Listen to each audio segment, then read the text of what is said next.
और वहीं सीएम योगी आदित्यनाथ के बयान पर विपक्ष ने भी पलटवार किया। क्या कुछ विपक्ष की तरफ से कहा गया, सुनिए।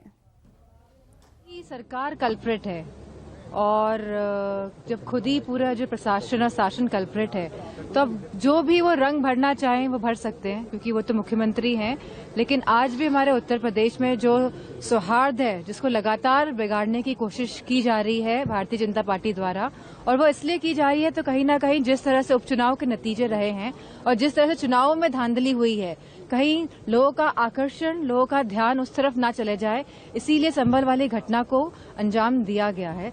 लेकिन आज पूरा उत्तर प्रदेश तैयार है, वो समझ रहा है कि जो मौजूदा सरकार है वो रोजगार के मुद्दे पे बात नहीं करेगी, वो आरक्षण के मुद्दे पे, वो महिलाओं की सुरक्षा के मुद्दे पे, हमारे किसानों को जिनको डीएपी नहीं मिल पा रही है। आज महंगाई कितनी है, दिसंबर का महीना है जहां आज सभी खाद्य पदार्थ, सब्जियां इतनी महंगी हो रही है, तो कोई इस तरफ ध्यान नहीं दे रहा है और लगातार जो स्टैंडर्ड ऑफ लिविंग है लोगों का लगातार घटता जा रहा है। हमारे साथ इकरा हसन है और बहुत सी बातें आज योगी आदित्यनाथ मुख्यमंत्री उत्तर प्रदेश के द्वारा कही गई हैं। उसमें एक बात जो इकरा जी कही गई है कि लोहिया के आदर्शों पर चलना नहीं जानते समाजवादी पार्टी।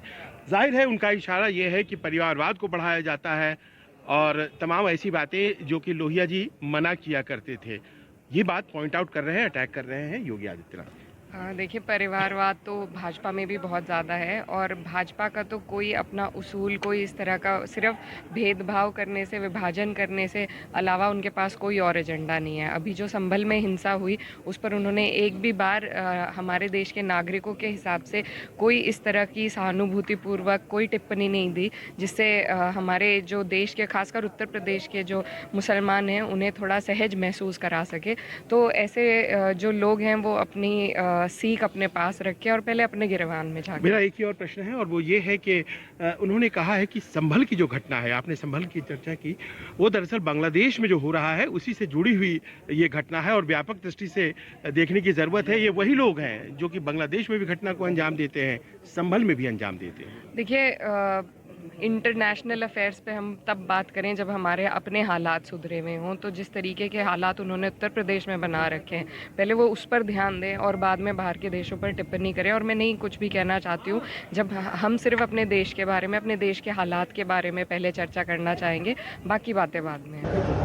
हमारे साथ कांग्रेस पार्टी के वरिष्ठ तारिक अनवर साहब हैं। सर, जिस तरीके से उत्तर प्रदेश के मुख्यमंत्री योगी आदित्यनाथ का बयान आया है कि 500 साल पहले बाबर के वंशज ने जिस तरीके से अयोध्या में घटना को अंजाम दिया, संभल में घटना को अंजाम दिया और बांग्लादेश में इस तरह की घटनाएं हो रही है, सभी तीनों का डीएनए एक है।